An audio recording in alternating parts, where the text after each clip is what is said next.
Last week, nag-file na po tayo ng ating first 10 bills sa 20th Congress. Naana diri bro, nagpusta, teenager, online gambling, napildi, natalo ng 100 pesos. Less than a month, napusta po siya, wala kay pildi man.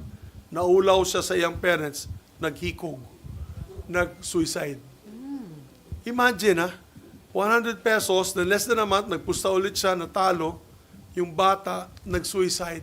No, this is a true story.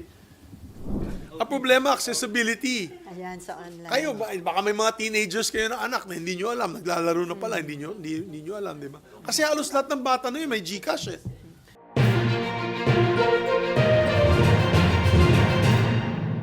Last week, nag-file na po tayo ng ating first 10 bills sa 20th Congress. Ito po ay ang number one. No? Number one advocacy that we'll be fighting for in the 20th Congress is the Anti-Online Gambling Act. And also the 100 peso minimum wage hike.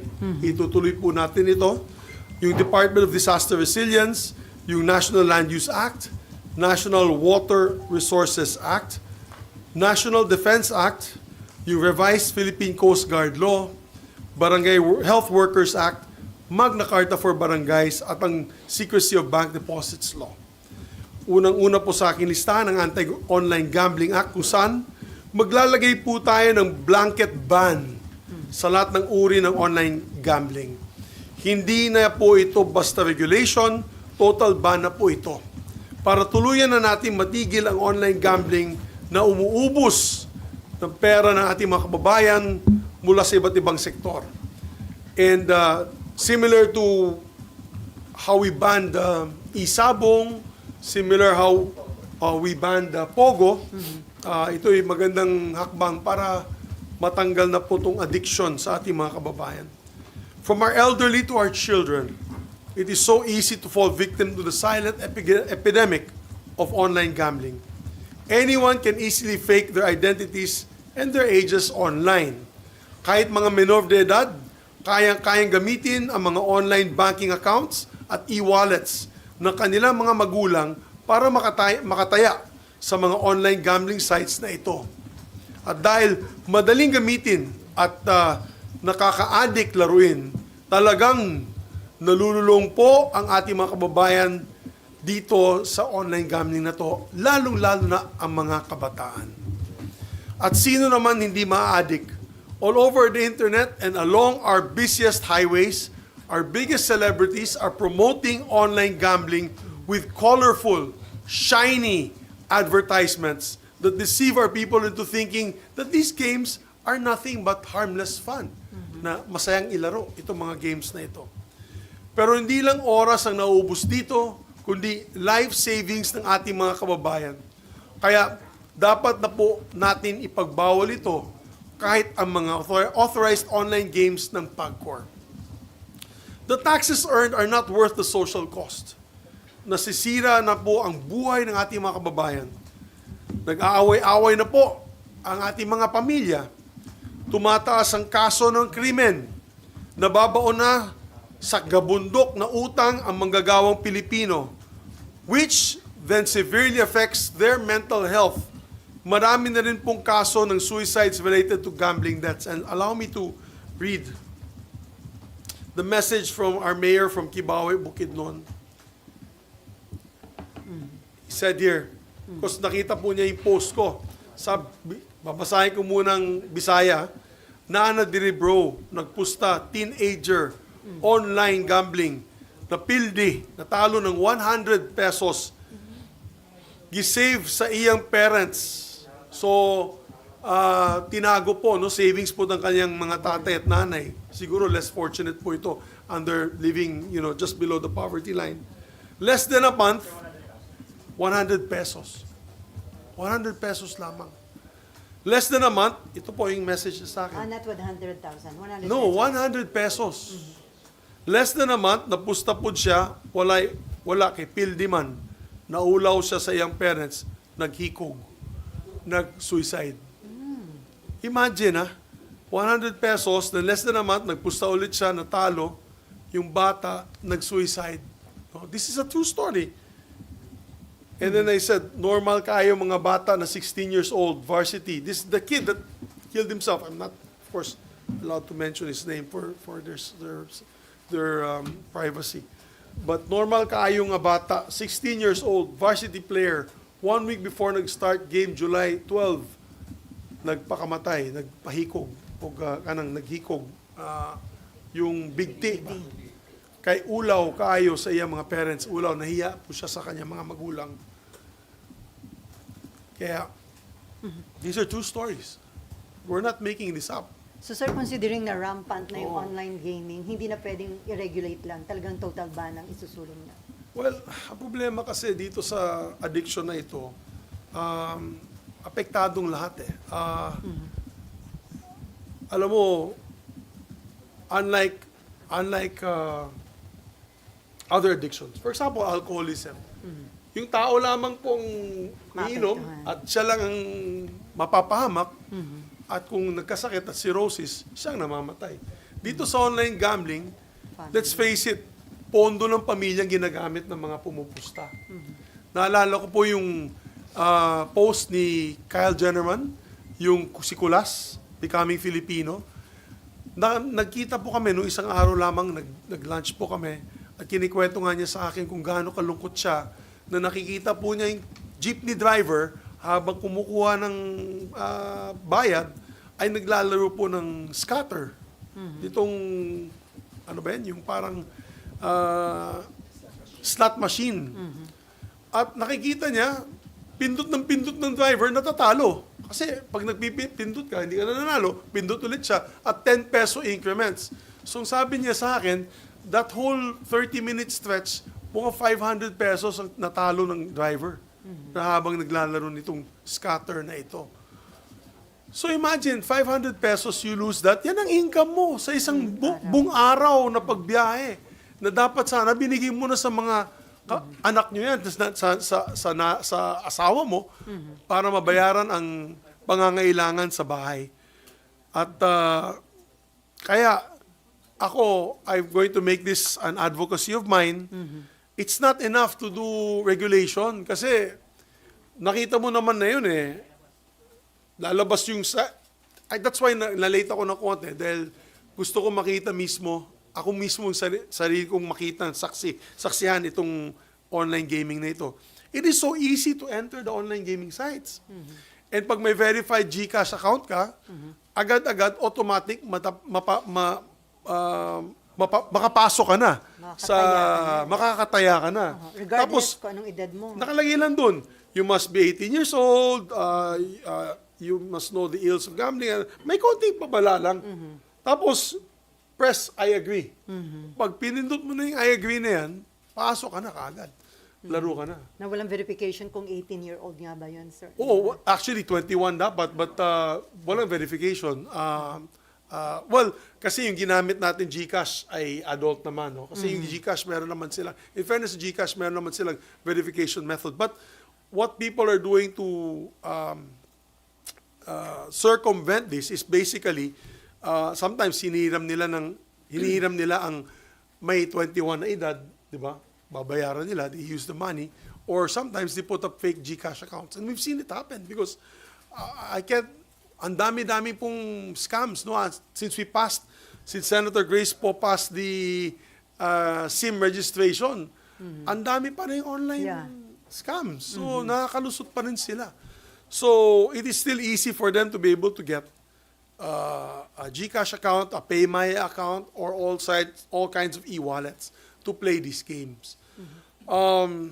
The child that I mentioned na nag-suicide, that is just one of several thousands that are happening as we speak. No? Yung mga riders, mga farm workers po namin sa Bukidnon.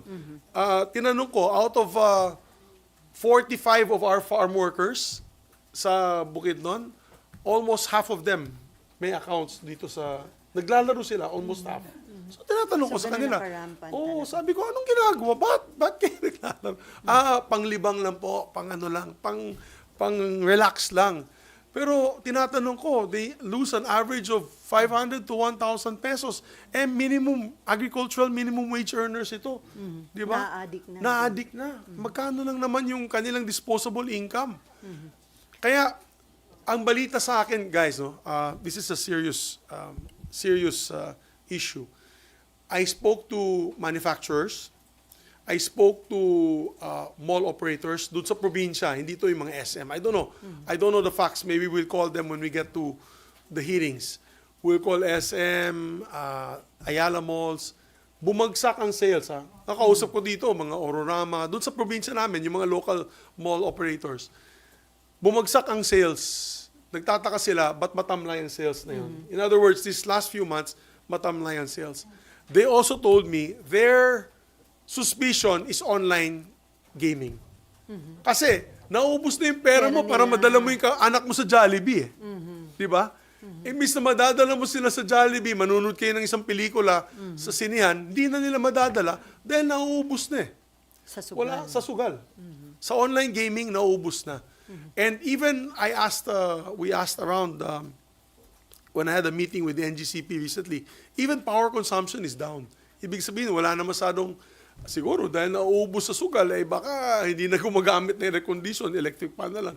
Mga ganun klaseng mga situations. But we cannot deny that manufacturing is down, the consumption is down, consumer spending is down.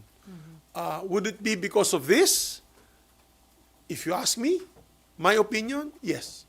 In the proliferation of over 5 to 10 million Filipinos in online gaming, right now kasi on different websites, I read that about 5 million, between 5 to 10 million Filipinos doing online gaming every day. So kung yan yung mga padre de pamilya, di ba? Yan yung mga nanay, yan yung mga nakatanggap ng ayuda, yan yung mga tanggap ng 15, 30 na sweldo. Itinaya na yung ano nila. Itinaya na yung kanilang kita, no? Kanilang tulong. Ay best na ibibigay sa pamilya, naubos sa sugal. Ang yumayaman, iilan lang. And there's only about 20 or 30 online gaming sites. These are now probably the most richest Filipinos in the country. At what expense? At what social cost? Guys, let me state this, the specifics, and let me state some facts.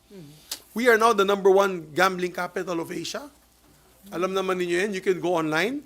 Yung it's this website, C-Asia. Philippines is #1. #2 ang Cambodia. #3 ang Macau. #4 ang Vietnam. #5 ang South Korea. In terms of number of casinos. Sa online gaming, we're also close to being #1. The top 5 countries for online slot machine players, online yan for 2023. #1 is Indonesia. #2 is Cambodia. #3 is the Philippines. #4 is Myanmar. And #5 is Russia. Okay? So, top 3 tayo. Top 1 na nga tayo sa casinos. Top 3 na tayo sa slot machines. And this is in 23 statistics, 2023.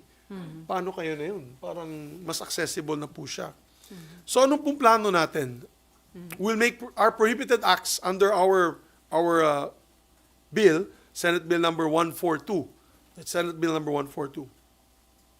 It is the prohibited acts, establishment, operation, conduct of online gaming in the Philippines, which shall cover those offshore or foreign operated digital gambling platforms or applications. #2, acceptance of any form of betting or wager by digital gambling platforms or application through online. #3, facilitating the use of electronic wallet or e-wallet and other digital payment systems for online gambling. Pagbabawal po natin yan. #4, advertising through traditional media, online, and social media, including posts of content creators, vloggers, influencers, which promote online gambling and specific digital gambling platforms. So, ang gagawin po natin, website blocking, application removal, mandatory response period for all takedown and blocking of removal request issued by PAGCOR, the DOJ, of course, reporting and compliance mechanism, and penalties for non-compliance. So, yan po ang gagawin natin. There's also a list of penalties. For example, those who violate Section 4 and 5 will be met with the following. First offense, 20 million peso fine and suspension of license of 6 months. Second offense will be a fine not less than 50 million pesos or suspension of 1 year. And the third succeeding offense is the penalty of 100 million pesos and permanent revocation of its license permit operated by PAGCOR that PAGCOR will impose. And there's also the Criminal Act. The chief operating officer or president of the company shall be penalized with imprisonment of not more than 6 years by the court.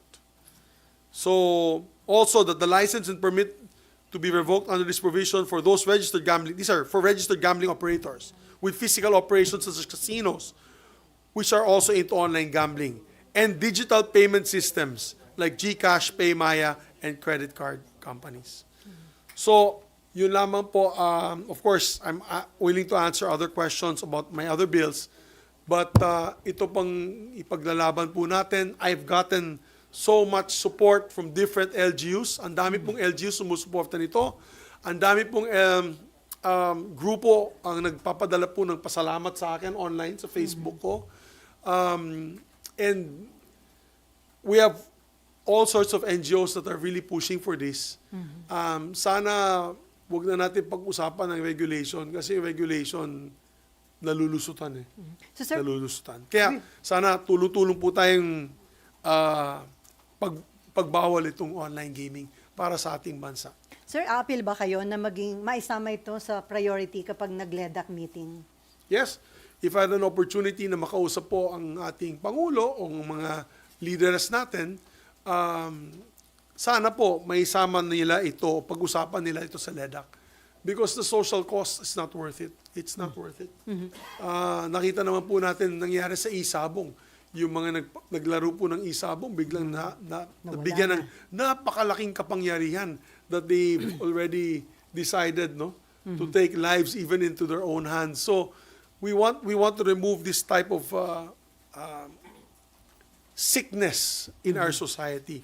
And as I mentioned earlier, domino effect na ito. Siyempre, pag medyo ubus ka sa utang, na-addict ka sa utang, at nasa gambling, at nagkaroon ka ng napakalaking utang, ay domino effect na yan. May narinig po ako na may isang lalaki, ninakaw nila yung tip box ng restaurant last week. I read it on a news item. Dahil daw, babayaran daw niya, gagamitin daw niya sa online gaming at babayaran daw niya yung mga kautang niya dito. So, before you know it, we'll be a nation of gamblers and we'll be a nation sinking into this gambling addiction. Yung online gaming giant, DigiPlus Interactive Corporation, which operates Bingo Plus, Arena Plus, and Game Zone, sumulat sila sa Philippine Stock Exchange. And they said that the recent price shocks had been triggered by the filing of the online gambling regulatory bill and online gambling prohibition bills at the Senate and House of Representatives. So, ibig sabihin, But that's part of the game. I mean, kahit mawalan sila. sin yan Alam mo kung mga may sin taxes, di ba? Ano ba yung sin taxes? Yung Sigarilyo. alcohol, sigarilyo, sugal. Ano yan it's an item, guys. It is a game. It is a vice that is not needed by society, di ba? So, pag pumasok ka dito sa industriya na ito, it's fair game. It's fair game. So, maraming bansa, like for example, Singapore, heavily regulated yung casino. As a matter of fact, yung casino nila ay nakikita lamang sa isang lugar. And they're only given one license. And I believe locals are not allowed to play. Foreigners lang. Hinihingan ka ng passport. Kung wala ka foreign passport at Singaporean ka, hindi ka makapasok doon.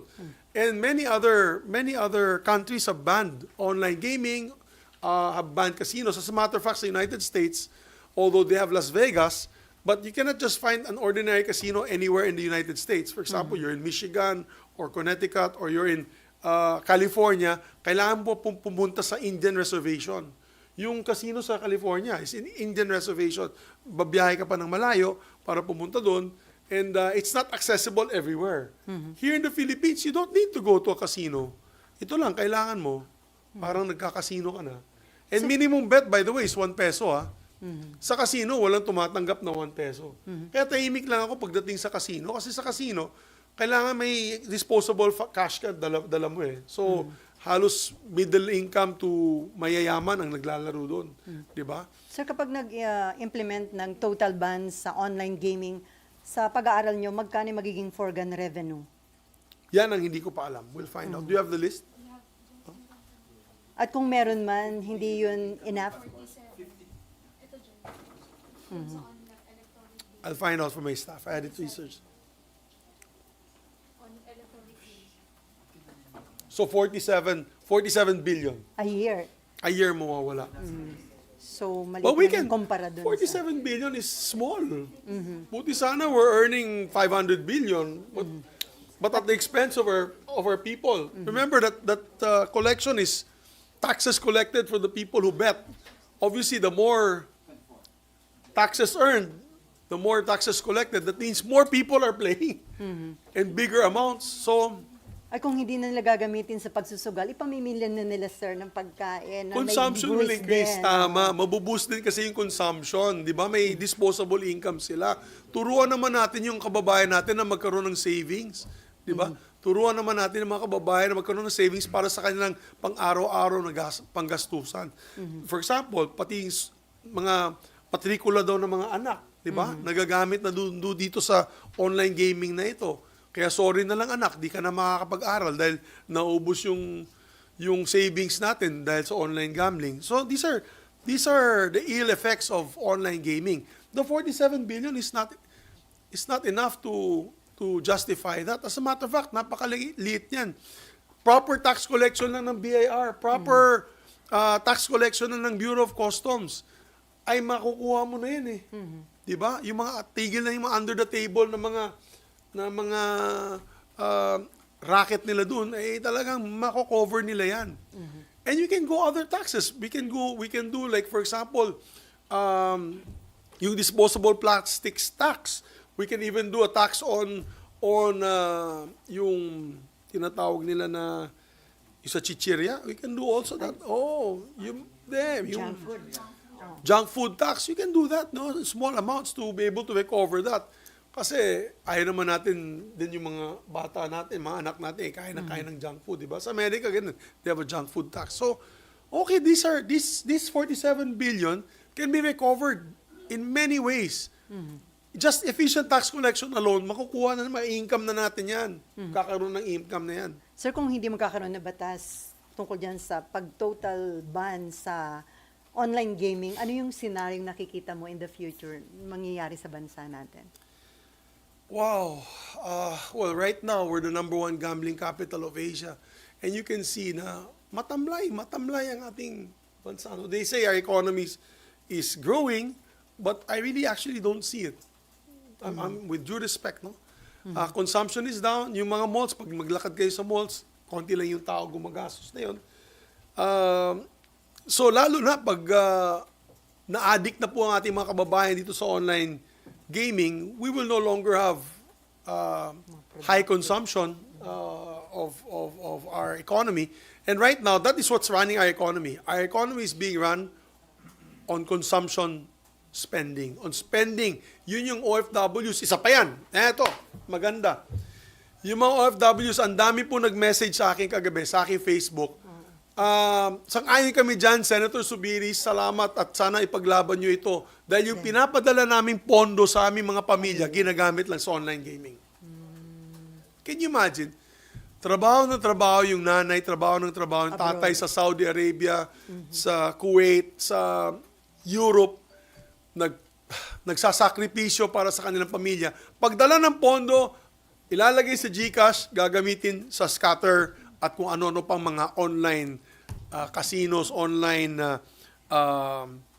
slot machines at nauubos lamang. So that's what's going to happen. Consumption, consumerism will go down and that's what's running our economy now. Kasi mahina yung manufacturing natin. We're almost zero increase in manufacturing. Exports. Very, very small number of exports. On a recent online survey of ABS-CBN, Sang-ayon ba kayo na ipagbawal ang online gaming sa Pilipinas? Ang result was overwhelmingly in favor of the ban. And even online, makikita mo online, meron mga heart and then yung parang ibang icon para hindi pagbawal. Like this one, it's 175,000. There's another one that I saw, overwhelming then about 50 plus thousand were against online gaming and only 500 plus were for online gaming. So it's becoming to be a scourge in our society, guys. I'm So, sir- letting everyone know that this is becoming to be worse. Ganito nag-umpisa eh. Ganito lang nag-umpisa yan. Yung sa isabong, di ba? Parang walang namamansin dyan. After 2 to 3 years, pumunta nga ako ng Siargao kasi I go fishing sa Siargao. Yung mga nagtatambay lang doon, lahat sila nakaisabong, nakapapanood ng video. Sabi ko, nako, this is going to be another problem in our country, and it became a big problem in our country. So, this online gaming has only been siguro popularized in the last 2 years. So if we continue this in the next 2 years, by the end of the term of the president, we'll be a nation of online gamblers, a nation of addicted gamblers, and a drop, and you'll see all across the board in all sectors, there will be a drop in productivity, drop in consumer spending, there will be a drop even in energy utilization kasi wala na sila pambayad ng kuryente. And this will also increase the number of crimes, petty crimes, theft, scamming, and all that, para na makapagbayad dito sa addiction na ito. So we have to stop this. We have to stop this. Or else, kawawa po yung ating mga anak, ating mga kababayan. So sir, considering na maraming sumusuporta dyan sa proposed bill nyo na yan, sa tingin nyo, mabilis siyang maaprubahan dito sa Senate?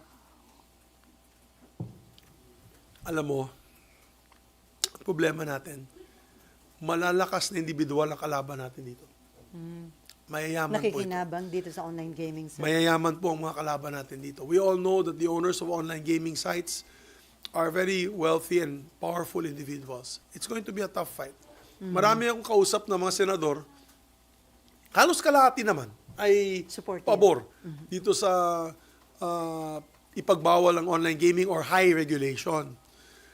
Pero hindi pa natatakot ako, hindi pa lumalabas yung mga syempre ang hindi pa nagfe-flex ng muscle itong mga maglalabi against the banning.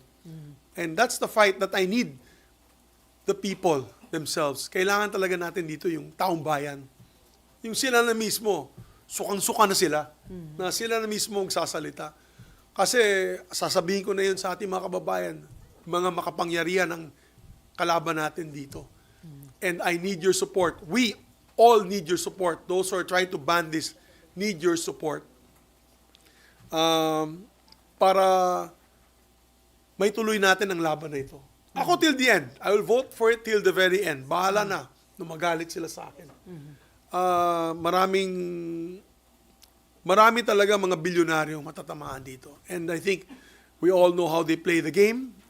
And I hope that the House of Representatives, okay na dito sa Senate, kasi sa Senate, we do things sometimes that are unpopular to certain sectors, but it's good for the people. Pero ang apela ko po ay sa House of Representatives. Ang aking asawa po ay nag-file din po similar measure. All 4 Bukidnon congressmen filed the measure on banning also online gaming. So, sana mag-follow suit ang iba't ibang mga congressmen and women na ipagbawal natin itong online gaming. Sir, the mere fact na mahaba yung proseso ng pag-approve ng isang batas, tanong ni Nympha, yung kasing sa Pogo at Isabong, napatigil muna through executive order. So, mananawagan ka ba na mag-issue muna? Malaking for the bagay, meantime? alam mo Ate Sally, sa ating mga mahal na Senate media, malaking bagay na ang posisyon ng Presidente ay mapapakinggan natin dito. Malaking bagay yun. Dahil, tamang sinabi mo, yung Isabong pinatigil po ni PRRD yan, ni Tatay Digong. Yung Pogo pinatigil po ni Presidente Marcos. So, biro mo yung Pogo nga that was offshore gaming. So, hindi apektado ang kababayan natin dito. Ang apektado mga taga-China. Kasi it was focused on China. Yung games na yan, offshore gaming yan eh. Ang nangyari lang, dahil nga sa daming Chinese na nakatira dito, unfortunately, we had all sorts of crimes happening within their community na spill over din sa atin. No, yung mga triad pumasok dito, iba't ibang gang, iba't ibang sindikato. Kaya nagalit na rin po tayo, nakasama na rin po yung pagsispiya. No? Papasok dito bilang POGO worker, nag-spy pala for the Chinese government. So, the president put his foot down, President Marcos put his foot down, sabi niya, no more POGO, dun sa zona niya na pinalapakan ko po dahil po kami po ay anti-POGO. So, dito din sa online gaming, it will take the president a lot of political will. Because Filipino operated ito, marami din siyang kaibigan na nagmamayari nito mga kumpanya na ito. And I think he will show great leadership. No, he will show great leadership if he puts an end to this online gaming and gambling for the Filipino people. Na makikita talaga na without fear or favor, for the good of the country, we can earn this 47 billion elsewhere. Let's stop online gaming. I would love to hear that from the president, even in his State of the Nation address, or some sort of statement saying that let us allow Congress to study the ban on online gaming. Diba? Ganun muna. Hindi mo ito proprio. Pwede rin ganun. Let us allow Congress to study the ill effects of online gaming. Give me the report and I will act. I will act on it as soon as possible. Yan ang magandang statement. Sana, no? Para maingganyo po tayo. Okay, related question, may Ann? Yes. Okay. Hi, sir. Sir, last week kasi nag-file din si Senator Win about online gambling. Pero mas gusto niya, sir, yung strict regulation. Kasi kapag daw total ban, malamang na magkaroon ng underground operation lang. Well, yan din ang sinabi nila sa Isabong, pero wala naman ako nakikitang Isabong na underground operation. Hinahabol ka agad ng DOJ tsaka ng PNP yung kung merong mga patado ng yung ano tawag dyan yung guerrilla. O sa amin may tawag dyan sa Bisaya I forgot. Anyway, it's a Bisaya term na doon lang sa barangay tapos binibidyo yung laban. You don't think, di kayo naniniwala na posibleng magkaroon ng underground ops kapag tinotal ban niyo, sir? Kasi meron at merong sugarol po eh. Meron sugarol, pero my dear, ang mangyayari dyan, pasaway ang Pilipino eh. Magaling sila makalusot eh. Magaling sila makalusot dito sa online gaming. And there will be groups that will cater, no, to mga Pilipino na pasaway. 'Di ba? Nangyayari 'yun eh. Napakadali nga na yun pumasok sa kanilang mga websites. So I believe in a total ban. Why? Because then we can monitor and we can penalize. Matatakot na kasi yung Paymaster, matatakot ng GCash.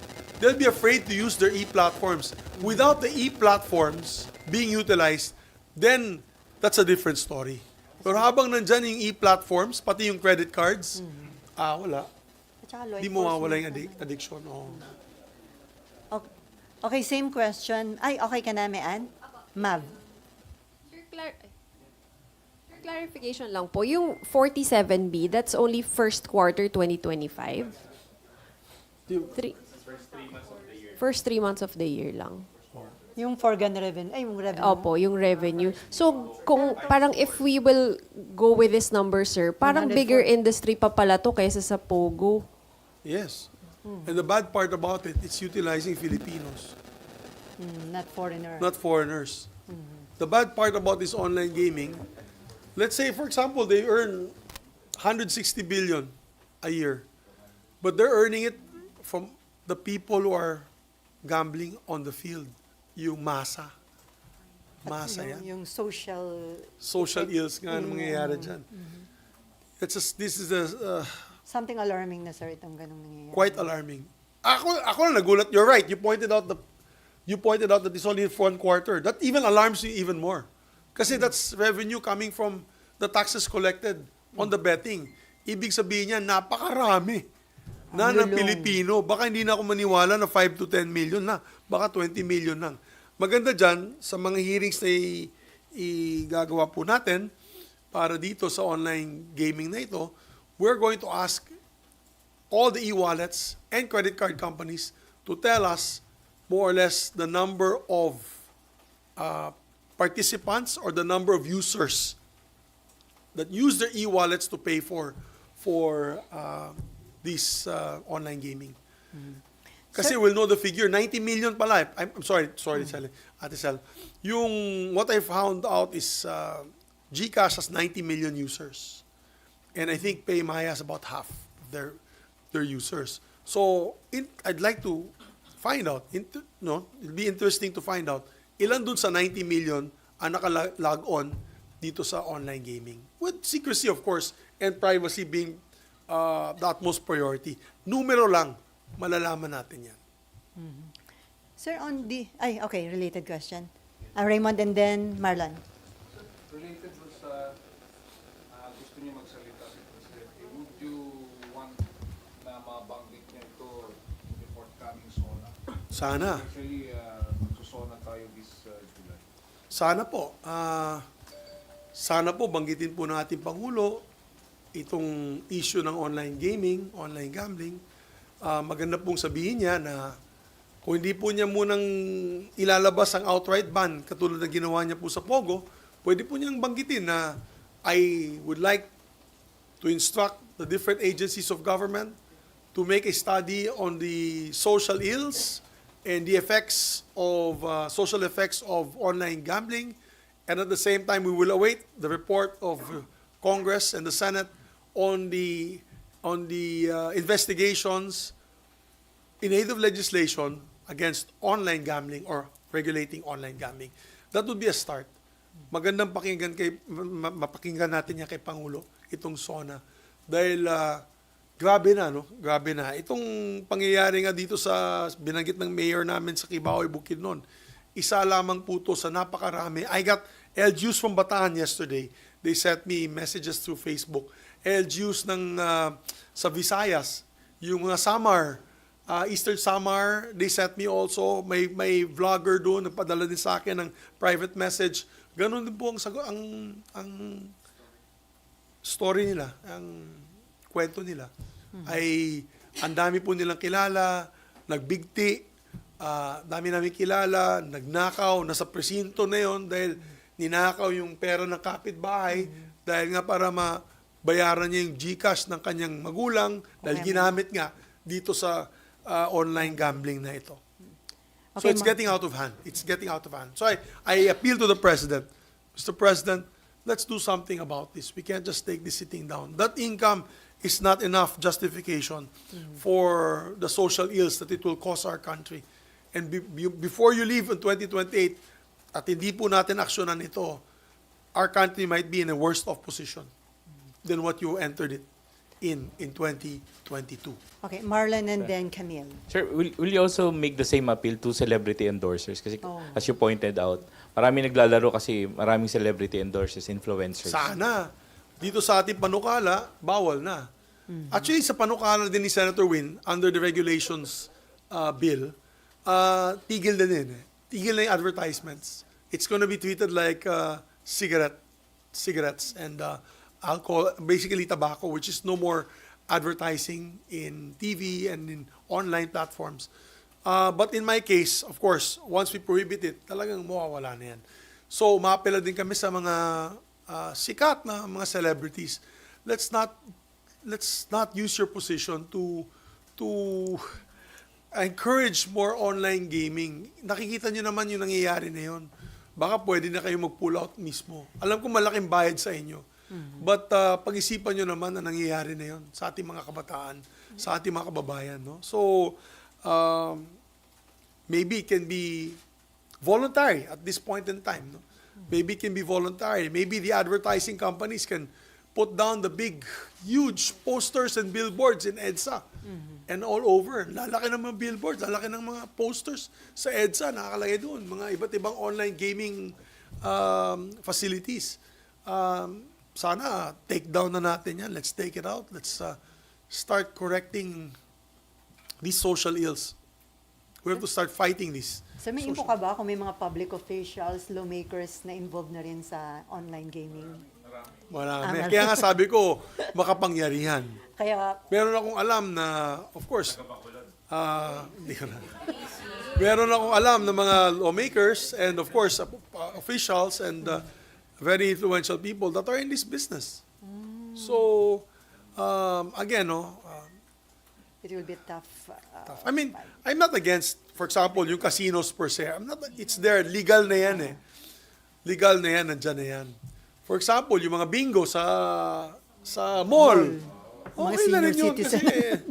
okay na rin yun. Pupunta ka talaga sa mall, dala-dala mo yung pera mo, bibili ka ng ticket, okay na yun eh. Yung sa sweepstakes, okay na yun eh. Ang problema, accessibility. Ayan, sa online. Kayo, baka may mga teenagers kayo na anak na hindi nyo alam, naglalaro na pala, hindi nyo alam, di ba? Kasi halos lahat ng bata na yun, may GCash eh. Okay, Camille and then Nympha. Sir, nasabi niyo nga po grabe yung epekto nito. But with the current situation here in the Senate, what are the implications of a split Senate on the passage of key legislation? Split po tayo talaga ngayon eh. So, how will it affect? Well, kaya importante, nagkaka-caucus. Hindi usong caucus ngayon, Kasi sir. kung walang caucus, wala kaming Iba topic na. consensus. Mamaya, punta na tayo dyan. Di ba? Dapat may consensus. I think, I don't want to put any malice on any of my colleagues, but ang akin lang, I presume na sila lahat ay pabor na mawala itong social ill na ito na addiction to gambling. I think all of them would want. How they approach it, siguro yan ang diskusyon natin na yun. I'd say 90% are in favor of either of the two bills. It's just a matter of ano ba, diba? Regulation ba or total ban? Ganun na lang yun. So, I think even in a split, when you say split Senate, we still have rational members of the Senate who believe, and the majority of them will believe, that this is an immoral act that has to be stopped. Okay, last question about this issue from Nympha. Hi, sir. Hi, Nympha, how are you? Sir, irerekomenda nyo ba na habang tinatakal yung panukalang batas, pag-aaralan ito, suspindihin muna ang operation ng online gambling? Well, sa kay Presidente na po yun. Kaya umapila na tayo sa kanya. He can make it happen. The President can make it happen. He's the head of PAGCOR. The chairman of PAGCOR is, of course, we all know the chairman is Altenco, but he works under the pleasure of the President. Isang salita lang ng Pangulo, tigil na yan eh. O isang salita lang ng Pangulo, pwede ma-scale down yan. Okay, Aaron, same question. Ay, Anto, related question pala. Aaron. Sen, good morning. Sen, clarification lang kasi it seems that you were using the word gambling and gaming interchangeably. By any chance, kasama po ba sa ban yung mga online games? Kasi marami din po mga kabataan na nagiging addict din sa games. Halimbawa, tulad ng Mobile Legends at iba pa. Well, wala. Hindi naman kasama yung online gaming dyan. Wala namang pera involved dyan eh. There's no... But not as... Ito kasi, if you go to online gaming kasi, you'll see it similar to casino operations on your phone. So whether it is roulette wheel, di ba? Yung tawag dyan, yung baccarat, or pwede nga may mga, 21, yung blackjack, cards, either it's cards, it's roulette, slot machine that you'll see there. That's obviously online gambling, online game. Yes, that's a game of chance. Yung may taya. Iba yung sport eh. Siyempre, yung mga anak ko naglalaro ng roadblocks, mga ano. We'll not naman ban those. We'll not ban those. No money involved. Ito yung game of chance eh. With money involved.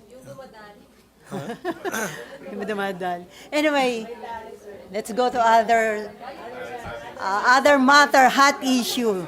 Sir, Uwi na ako. Thank you. Lunch na ako, guys. Sir, some senators are saying that SP Cheese has more than 13 senators supporting him para sa Senate presidency. Your comment, sir, do you get the same information at do you think may chance pa ito mabago before the opening ng session sa July 28? Eh di wow.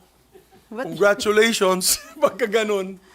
Ako naman, we're not actively campaigning for leadership position. No? Ako, I'm not actively campaigning. Of course, I'm supporting Senator Tito Soto. And I've worked with him. I was his majority floor leader for 4.5 years. I was a loyal majority floor leader to him, I would think. No? Up to this day, ang akin lang kasi, let me speak about Senator Soto. So, ang nagugustuhan ko kay Senator Soto, naniniwala siya sa consensus building, katulad ng ginawa ko for my 2 years as Senate President. Nagko-caucus po tayo. Hindi po siya diktador na kung saan sasabihin niya, itong gagawin natin. Kung ayaw nyo, di pagdebatihan natin sa plenaryo. Hindi, ang style po ni Senator Soto, pasok muna tayo sa loob, mag-debate muna tayo doon, so that we don't show a very divisive Senate, then we come up with a consensus. And those who do not agree with the consensus can do the vote. No, there will be a vote, there will be an action, a motion on the floor. And yan ang kagustuhan ko sa kanya. So there's always consensus, there's always a caucus. Para at least alam natin yung direksyon ng Senado ng linggong yan or for any issue, no? Very important issues that crop up under the Senate floor. So, with that said, mas gusto ko po ang leadership style ni Senator Tito Soto. And I learned a lot from him. I learned a lot also from Senator Ed Angara, who was my boss before when I entered in 2007. He mentored me. He was also a former Senate President. Diba? So, yan ang turo nila sa akin. Nung kasama ko yung mga statesmen at that time, Senator Joker Arroyo, Senator Miriam Defensor Santiago, Senator Juan Ponce Enrile, of course, Senator Frank Drilon. Pag nakikita ko yung leadership style nila, napakaganda eh. I mean, it's discussion-based and also consensus-based, but at the same time, there's no act to suppress your ideas. No, you can bring out your ideas, but at every turn, at every corner of the decision-making process, the integrity of the Senate is always protected. The name of the Senate is always protected as an institution. Yan ang maganda. Hindi pwedeng, bahala na. Basta gagawin natin to. Bahala na, magalit yung taong bayan sa atin. Hindi pwede. But some of your colleagues are saying na mas maganda daw yung open discussion, mas Okay, okay transparent. Nakikita doon ng public paano pinagtatalunan yung... That's fine. They can do open discussions. Sabi na ibang colleagues ko, mas maganda, doon kami mag-away-away sa floor. Tingnan nila na yun. 4 kaming veterano dyan. Sige nga, makipagdebate kami sa kanila. Kids, gloves off with me. I'm no longer interested in position. I'm no longer interested in prestige. I'm no longer interested in power. I am only interested in the image of the Senate and how we can leave the Senate behind as a still trusted institution of this country. And to be able to do that, we have to show transparency. Diba? We have to show transparency. We have to show, for example, sa budget, we now have to show transparency. I'm glad nandyan si Senator Ping Lacson. Ayan ang unang sususiyin niya, isa-isa. Talagang makikita natin na yun. Di ba? Sabi nila, mawawalan ka ng committee. Bahala na, wala na akong committee. I've been in public service for almost 25 years now. I've been in the minority when I started my first term in Congress as a spice boy. Ako pala yung spice boy, ha? Iba tinuturing nilang spice boy, bright boy yun, ha? Hindi spice boy yan. Ako lang yung spice boy sa Senado na lumaban, with due respect to some of my colleagues na natamaan nun, na lumaban sa makapangyarihan nung araw na yun to get the 77 signatures for an impeachment of then President Joseph Ejercito Estrada. I've been a member of the majority. I've also been a majority leader for 3 terms. And I've also become the Senate President. So, for me, committee, okay na yun. Sa inyo na yung mga committees. Wala ako dyan. Ang tinitignan ko na lang na yun, ang integridad ng Senado bilang institusyon. And let me say this, ang sakit ng aking dibdib nung isang araw na pakinggan ko under a news program in the afternoon on my way home. Pinag-uusapan nila itong issue ng impeachment. Sikat na sikat na announcer po ito sa hapon. Hindi ko na babanggitin ko anong station. Blind item. Ang sabi niya, hindi na lang kasi, ang sabi kasi niya, kung ayaw ng mga senador, di mas mabuti pang buwagin na yan, Senado. So I said, God damn it, that is exactly what we don't want to hear bilang senador, na walang saysay ang Senado. Na wala na tayong saysay.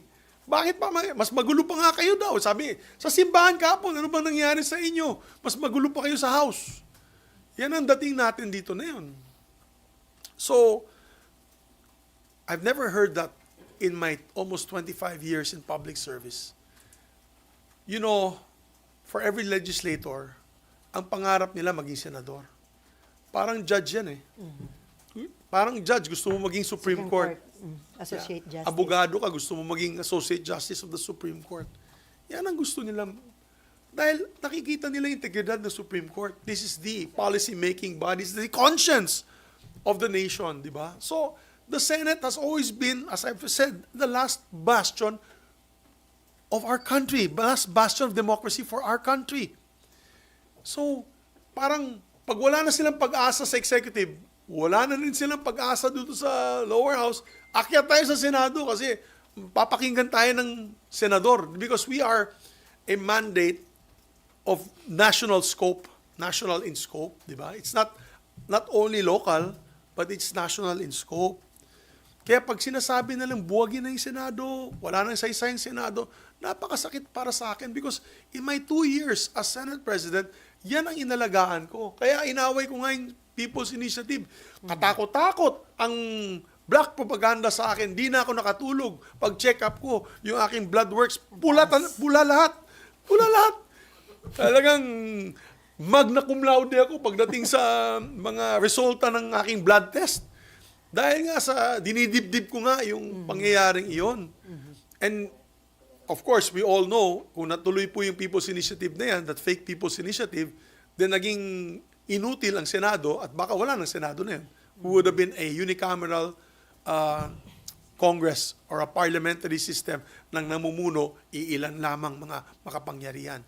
Kaya, at that time, when we defeated the fake initiative, People's Initiative, nagpa-SWS at Pulse Asia kami, the Senate was one of its highest ratings. Almost 78% approval rating ng Senate. And then, even my approval rating at the time, which is normally middle ground lang, mataas sa over 60+% yung aking approval rating at that time. Net satisfaction rating. So, dahil tuwan-tuwa yung tao na pinaglaban natin yung institusyon as the last bastion of democracy. Now, I don't know what's going on. No, I really don't know what's going on. So if you ask me, and let me repeat what I said, I'm not satisfied with the leadership of the Senate, with due respect to the Senate President. Maybe there could be improvements to be made to how we're handling the Senate. Right? It's not a matter of position. It's not a matter of committee. Naawa nga ako. RG. Okay, RG. I don't know if you've been asked before, ba't kayo bumoto doon sa 18 if you feel that... Because remanding is just trying to get an answer from them on the issue on constitutionality. You have to remember that I came out on the floor and I said that as far as I'm concerned, hanggang 19th Congress lang ito. Hindi lalabas doon ng 20th Congress. Kailangan gawin ulit. That was my position. Now, Kasi kailangan gawin ulit, kailangan mag-impeach sila ulit sa House. yeah, because just like legislation, just like committee resolutions and committee reports, at the end of the Congress, tapos na yan. That's my personal position. That's not my legal position. That's my personal position. Whether that is right or not, it's like Tolentino, Senator Tolentino, the majority floor leader, that was his position. So, Personal position, kung magkakabotohan, yan ang boto mo. no, but I'm also in favor of following the process. Do you understand? I would not have dismissed it outright. Alam mo yung remanding na yan, sa totoo lang, ang balita sa akin, hindi naman remanding ang pinag-usapan dyan, dismissal yun eh. Kaya nag-away nga si Sen Joel at si Sen Robin, dahil nabibinig ko si Sen Robin, napakinggan ko. Hindi, wala sa usapan yan eh. Di ba? So, wala sa usapan. So, ibig sabihin, siguro may pinag-usapan sila. Alam nyo naman, ako, tsaka si Senator Lawrence, tsaka si Senator Binay, kami po ay grupong slap soil. Ano yung slap soil? Di ba? Hampas lupa. At pagkatapos nga naging na kami, dead hungry. Di ba? Patay gutom. Kaya, out of the loop kami. So, Dapat na-dismiss na doon. Yun ang usapan. well, I don't know. That was the chismis. Then, of course, and that's why there was a tension there because the group of Senator Bato really was pushing for dismissal. Now, if you ask me, as I mentioned earlier, as a member of then the Spice Boys in the 11th Congress, we were the ones who gathered the signatures of the impeachment of then President Estrada. We gave it then we were able to convince then Speaker of the House, Manuel Villar, to read it during the prayer. Kasi alam namin, magkakagulo because they still had the majority of members that were against the impeachment of the former president. So, nangyari dun, bakbakan, di ba, dinala sa Senado. What did the Senate do? The Senate could have dismissed it at that time and say that was not the proper procedure because there was no motion made on the floor. You read it as a prayer. But did the Senate dismiss it? No, they did not. They heard it. My point is, it's not about my personal opinion if she is guilty or not, the Vice President. Kasi ako, alam mo naman, taga Mindanao ako. Yung tatay ko hindi pumirma sa impeachment as former congressman. And we became heroes for it in Bukidnon. Talagang sa Bukidnon, 99% ng tao dun pro-Sara. So ang punto ko it's not about my personal anymore. It's not about my personal opinion or my personal vote on the matter or my personal feeling, if she's guilty or not. It is the procedure that must be followed. There is precedence. We've had in this Constitution, if I'm not mistaken, since 1987, only two successful impeachments. The third kasi, nag-resign siya.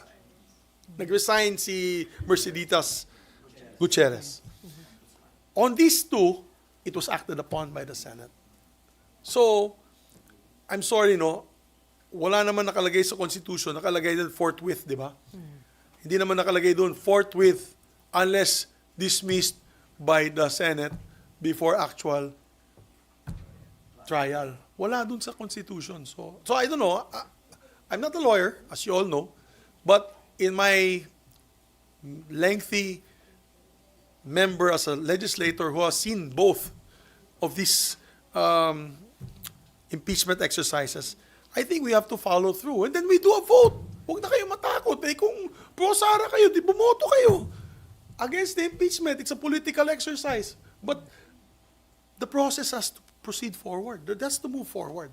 So now, that's my position. Kaya, I want to put that on record. Whether I'm pro-Sara or not, I cannot, I have to listen to the evidence that will be presented by them.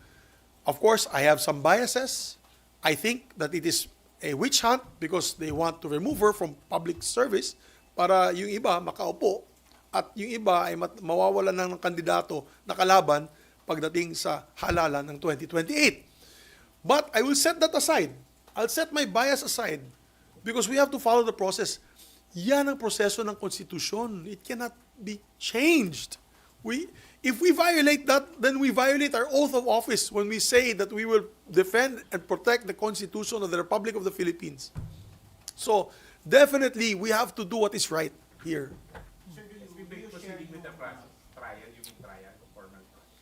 Yes, no, proceed not. Well, at least, let's invite the prosecutors. Tell them, ano ba yung ebidensya ng... Alam mo sa simbahan, Sunday kasi kahapon, sa simbahan na yun lang ako nakakita ng mga 4 na pamilyang lumapit sa akin. Ano bang tinatago ninyo? Ano bang ginagawa ninyo dyan sa Senado? Nasisira yung integridad, nasisira ang pangalan ng ating Senado dahil sa wala tayong ginagawa. With due respect to my colleagues on both sides. Ang akin dyan, let's do what we are supposed to be doing under the Constitution. That's our constitutional mandate. And then we make a decision. Panindigan niyo yung decision niyo. Either to impeach or not to impeach, to acquit. So, yan na lang ang position ko dyan. RG, meron ka pa ba? Okay na. Okay, before Dindo, Camille, Mean, and Daniel. Sir, going back dun sa Senate leadership, mag-e-effort ka pa ba para makakuha ng support for Tito Soto or tanggap nyo na po na kayong posibleng maging minority pag nag-open ang 20th Congress?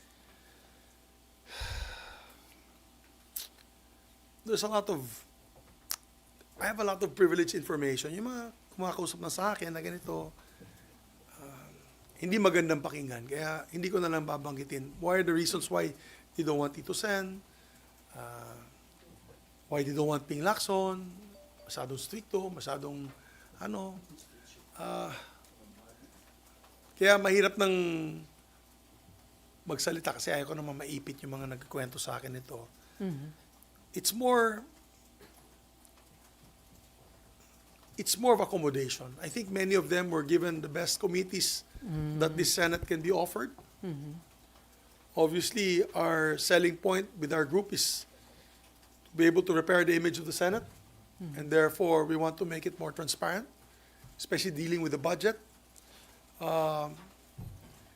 We want to give the committees to those who are rightfully deserving because of their qualifications. Maybe it's not saleable. It's not saleable to the members of this new 20th Congress. Tanggap namin. Ako gusto ko, I started my career as a minority member. I will end my career as a member of the minority. Okay sa akin yun. And then yung group nyo, tinatawag na conscience blacks? Well, sabi ni Senator Ping, tinatawag yung conscience block. I call it veterans block. Kasi, to be honest, we don't have naman the monopoly of conscience. Diba? I have members like Congressman Marcoleta or Senator Marcoleta, may conscience din naman yun. So ayoko naman, di ba? Ayoko naman sabihin na kami meron sila, wala. Parang Spice Boys yan di ba? Yung kalaban namin nun, Bright Boys. Sabi namin, di naman kami nagpapanggap na bright. Spicy lang. Banghang lang. So ako, I'd rather be known as a veterans bloc. And because we've seen it all, and we've seen how the Senate at once upon a time was its, of course, peak performance in terms of trust rating with all our kababayans. Sana we can bring it back to that level. Okay, Dindo. Dindo muna. Alam mo, naawa nga ako kay Senator Risa. Naawa talaga ako sa kanya. Alam mo, kampanya para sa kanya mga kandidato. Tapos sabi niya, gagawa siya ng sarili niyang bloke, na independent block. And, na yun, mag-isa na lang siya. Nasa Kaya, I heard na mag-isa na lang siya. I cannot confirm nor deny this.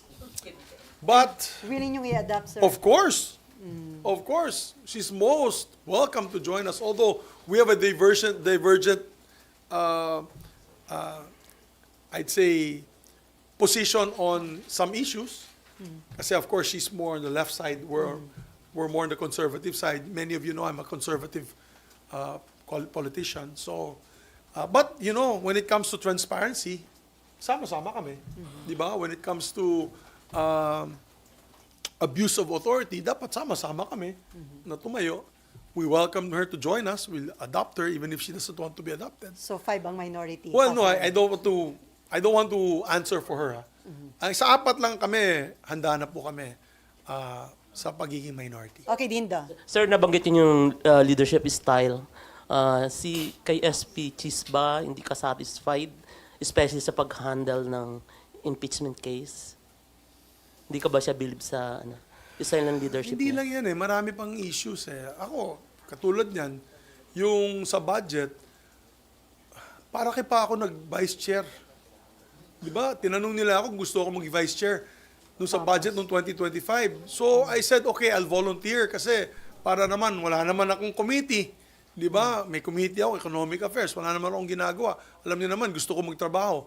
So, hinandle ko yung sa DOST, Department of Science and Technology. Tuntua ako, nabigyan ko sila ng 1 billion additional budget, 1.4 billion, 1.3 billion. Pati PSI, Philippine Science High School, campus na bago, ganda, nalagay na namin sa budget. Pagdating sa BICAM, tinanggal lahat. Nabawasan pa. Yang hiya ako, kaya di ba nakita mo yung speech ko sa floor, dun sa picture taking sa BICAM, di ko nga piniman natin. I walked out of the BICAM. I was also upset on the handling of the budget. Apparently, I'm not the only one. Across the board, all the amendments given to all the departments, tinanggal, dinampsam, kung anong ginamit dun sa pera na yan, di ko na alam.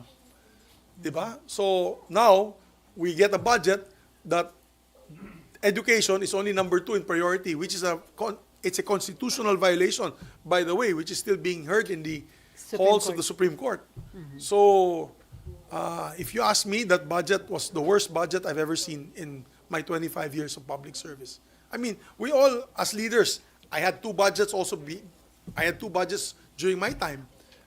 Sinagot naman ni Sani yung mga kung saan pumunta yung pera, nadagdagan yung edukasyon, nadagdagan yung military. Diba? Klarong-klaro. Ito, puro DPWH lang nadagdagan eh. Diba? So, diba? Nabusog yung DP. Dondi, meron ka pa? So, yun lang. Kaya, that was just one of them. So, the handling of the impeachment is one. Of course, the budget's another. And the lack of transparency. For example, the Senate building. What is going to happen with the Senate building? Findings came out na wala naman. On track naman daw. We're spending a lot. 4 kasi na tower yan eh. Di ba? So, ano na yung pangyayari dyan? Di namin alam. Matutuloy ba yan? Will it become a white elephant? We're not told what's going to happen to that. Hindi ka na-update. No, there's no update whatsoever. Don't know what's going on. Among their side, yung kumakausap lang sa akin doon, and I'll be honest about it, and I thank him for it, is Senator Alan Peter Cayetano. Senator Cayetano is the only one lumalapit sa amin. Nakausap kami, yung ano bang mga problema na pwedeng maayos. Kasi accounts chair siya, di ba? So, I have to thank Senator Cayetano. At least he reaches out to us. Me, Senator Lauren, and Nancy, who's now mayor of Makati. So, yes, I see that the leadership is lacking. We need some sort of, if not, then we're ready to be in the minority. Okay, may Ann Camille and then from Rappler. Sir, does it sadden you na kung sino pa yung mga veterano, experienced gaya ninyo, kayo pa yung hindi mag-lead sa 20th Congress? Kumbaga, pwede nga minority talaga kayo. Yeah, actually, it saddens me because, alam mo, yung chairmanship kasi na yun, parang binibigay sa mga not so qualified members of the Senate sa aking pananaw. At tapos yung mga super qualified, katulad ni Senator Lauren Legarda, ay binigay sa kanya culture and arts na lang, na napakasipag naman ng tao. Sabi ko nga sa kanya, baka sa next Congress, hahatiin na yan. Baka ikaw na si culture, ako na si arts. Committee on Arts, siya culture. Dahil nga, hampas lupa na kami. Dead hungry, ano yan. Patay gutom na kami. So, paglaban na lang namin yung integridad ng Senado. So wala pang pag-uusap sa committee chairman? Wala. Kami, whatever. Kayo, sir, what did What? ano po kinuha? Nothing. I've never, nobody's talking to us anyways. So, nobody's talking to us anyway. So, wala problema. Yung masama doon, pati yung mga kasamaan ko na parang gusto ko na ilabas na sama ng loob ko. Pero sige lang. Tayo lang naman, no? Tayo lang naman. So sir, Tayo lang naman. Tayo. so sir, Online ba? Okay. So, sir, Hello, online. sir, yung bang seatmates, buhay pa o disbanded na? Wala na. Medyo masama nga loob namin kasi at least sana naman kinausap din kami. Alam naman nila si Tito Sen yung unang namin. I've been telling them, okay ba kayo kay Tito Sen? Tahimik lang sila, quiet lang sila. Tapos mamaya-maya may mga na pala sila. Statement na. May mga decision na hindi naman kami sinama. Baka gusto nyo, sama-sama tayo na ito yung committees nyo, ganyan. Wala, hindi kami kinakausap. So it's okay. Kaya nga patay gutom na kami. Kaya ba paulit-ulit ka kanina na sinasabi mo, emphasize mo yung loyal majority? I don't know. I was just loyal to my, I'll tell you what. During the Farmally, kaya nga, my demise was because I respected the committee system. I respected the committee chair. My demise was I respected my committee chairs even under the insistence of some of my colleagues and some people in power to stop certain hearings. Kasi nakita ko yan sa Farmally. Nung panahon ni Tatay Digong, ni President Digong Duterte, They were trying to stop the family hearings. 1 year yun kay Tito Dick Gordon, di ba? 1 year yun. And it came to a point that there was almost a coup attempt against Tito Soto at that time. I was approached, I will no longer mention who approached me, and asked if I was interested to take over his position. I said no. And that's for the record. I said no. At dahil I said no, nanatili din yung grupo namin sa seatmates block, wala silang magagawa. Di ba? So, tuloy-tuloy yung hearing noon. So wala na seatmate, sir, ngayon? Wala na? Buwag na. Well, hindi ko sabihin buhag, pero syempre, Nag-iisa ka na lang ba sa seat? kami ni Loren, Sila ni Lord. kami ni Loren. Meron kaming grupo, sa grupo sa aking aking Viber, may Viber group ako, Slap Soil Seatmates. Ampas lupas. Slap Soil Seatmates, ako, Senator Nancy, Senator Loren, sinama namin si Sec Angara. Kasi nabawasan yung budget niya ng education eh. So hindi nakasama diba? sila. Anyway. Hindi na. Meron din kaming grupo na original seatmates. Yan. Pero wala na. Siyempre, may mga joke-joke pa rin kami dyan. Yung mga Akala ko tahimik na eh. joke time. Kailan yung huli? Sino ulit nag-joke, sir? Sa seatmates. Matagal ng panahon. Medyo matagal-tagal na yata yung mga. Sir, isa na lang. Sir, so tama po ba? Suko na yung grupo ninyo? Mukhang wala. Hindi naman suko na kasi, I don't know. It's okay. It's okay with me.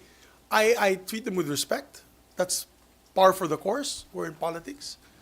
Of course, in politics, there's no permanent friends, No permanent. no enemy. permanent enemies, only permanent interests. So, Pero yun nga, sir, since meron na nga si SP Cheese ng majority, mukhang malabo na si SP Soto for now. for now, yes. But you know, we're open to another third force. Baka may dark horse dyan na gustong tumayo. Why not? We talked about it sa grupo namin. If Meron. there's a dark horse that will come out, that's not necessarily us four, we're willing to support. Basta ang pangako lang niya ay transparency at integridad ng Senado. Yan ang mahalaga. Ang integridad ng Senado at isunod ang mga rules, mga batas, mga tinatawag natin traditions ng Senado.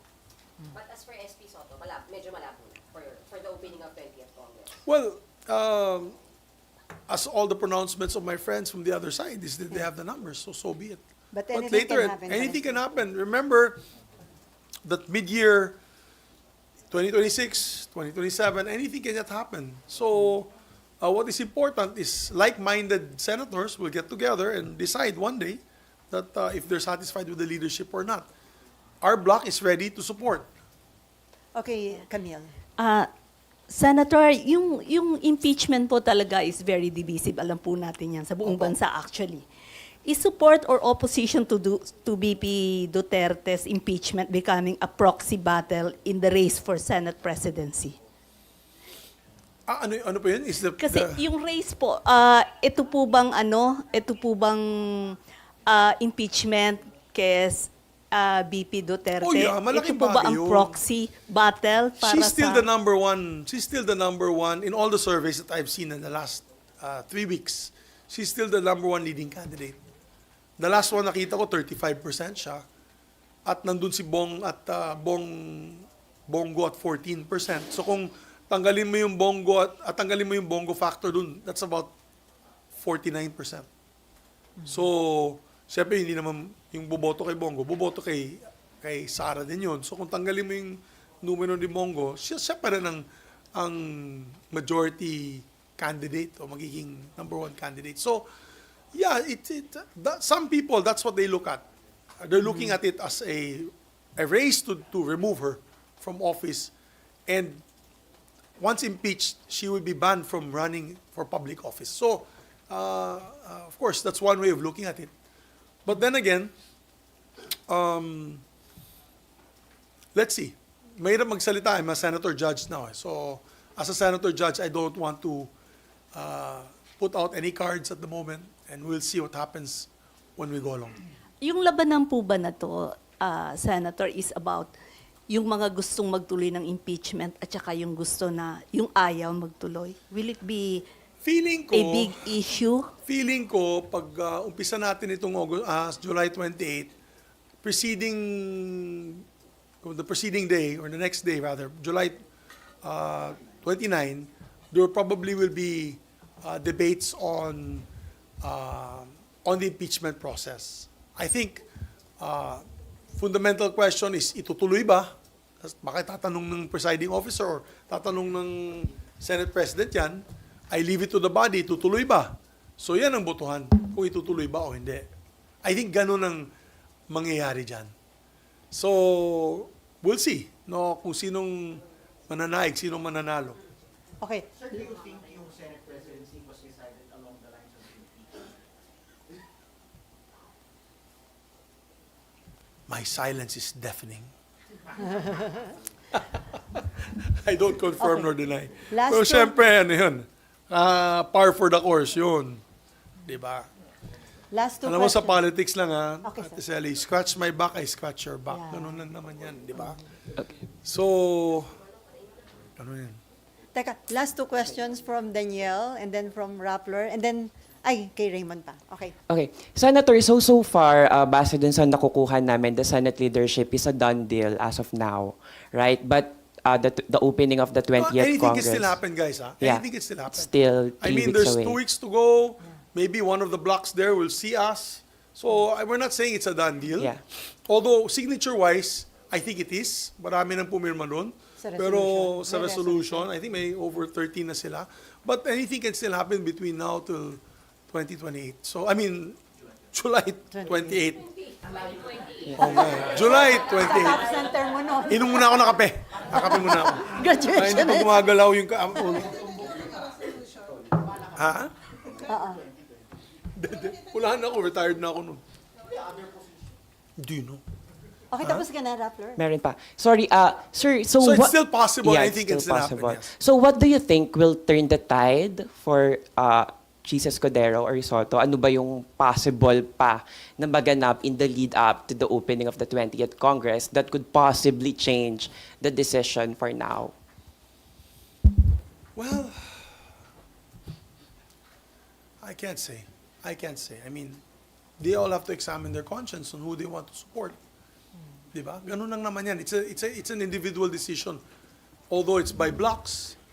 We all know there's a 7-man block, the Duterte block.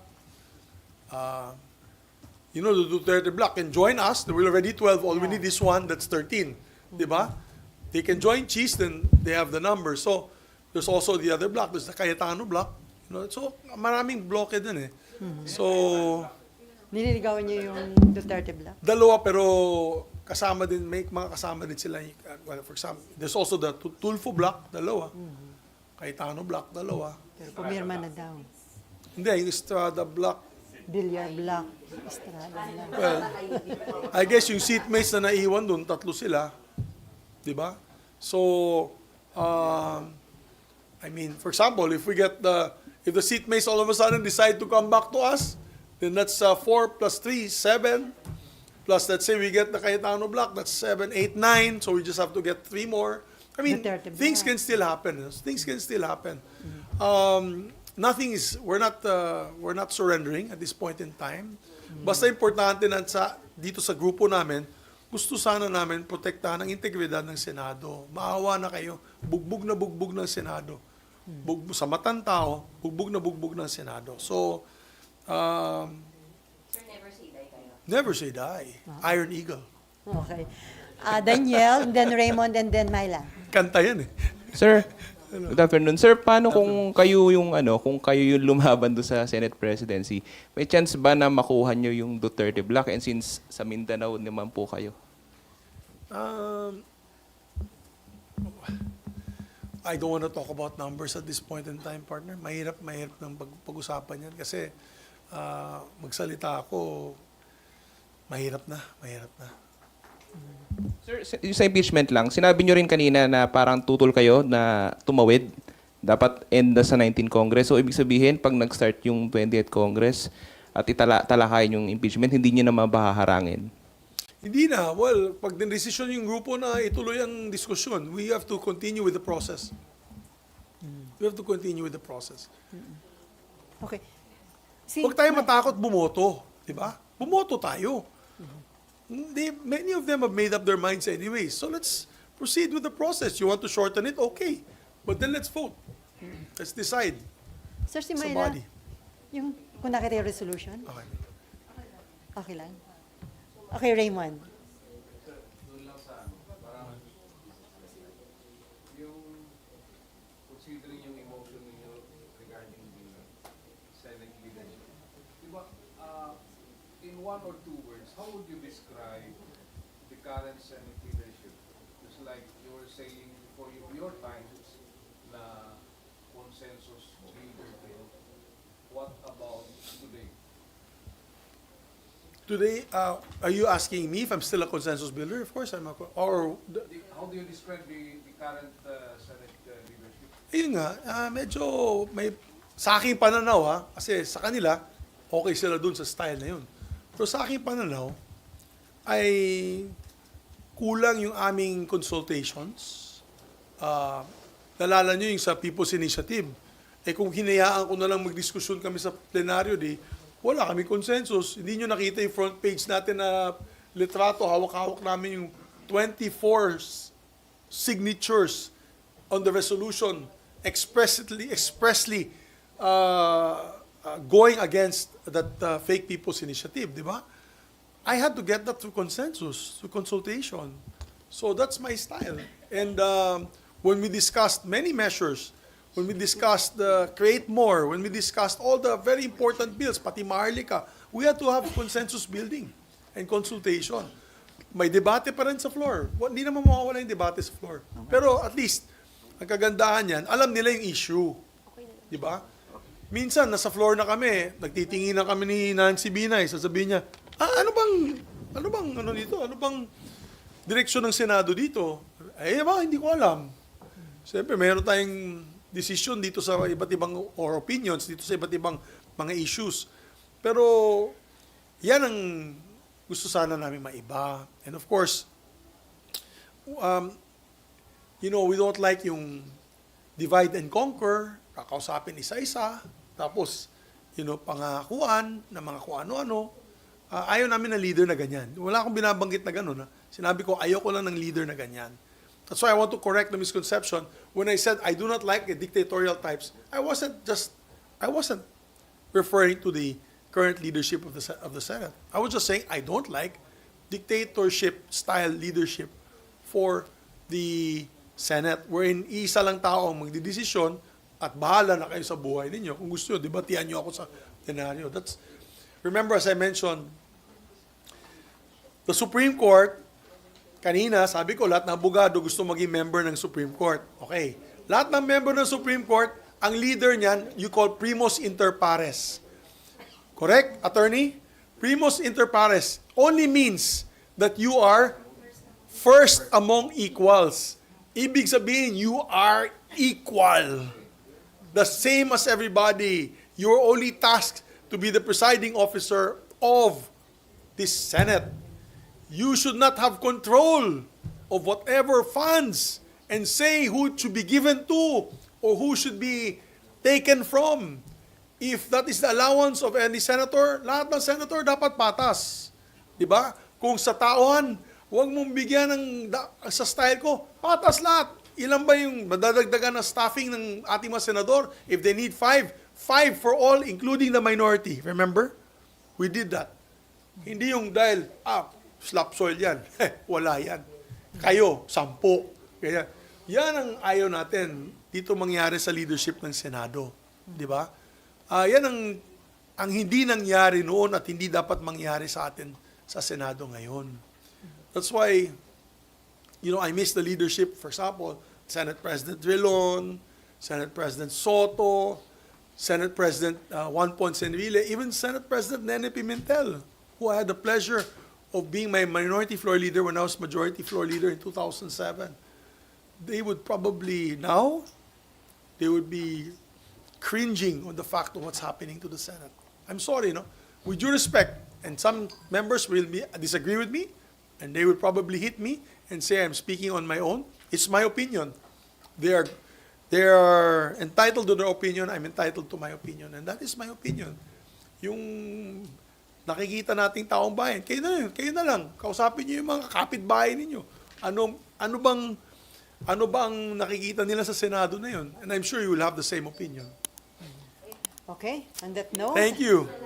On that note, I just want to say, never say die and never surrender. There is still time. We are reformists. We feel that we have to, as Senator Ping Lacson is, add conscience to the discussion. And again, I'm saying it's not the conscience. For me, conscience is not a monopoly. And we're still hoping that many of our colleagues still have their conscience intact. And when the time comes, when we decide on banning online gaming, ay magkasama po kami, minority, majority, magkasama po tayo lahat para sa ating mga kababayan and on other issues as well. But before I end, I just want to say that I will always pray for our beloved Senate and for our beloved people. And I hope that the Senate can step up to the plate in providing integrity and efficient government service, particularly transparency, para maiba naman ang perception ng ating mga kababayan sa Senado. Ang Senado para sa akin ay palaging maiiwan as the last bastion of democracy.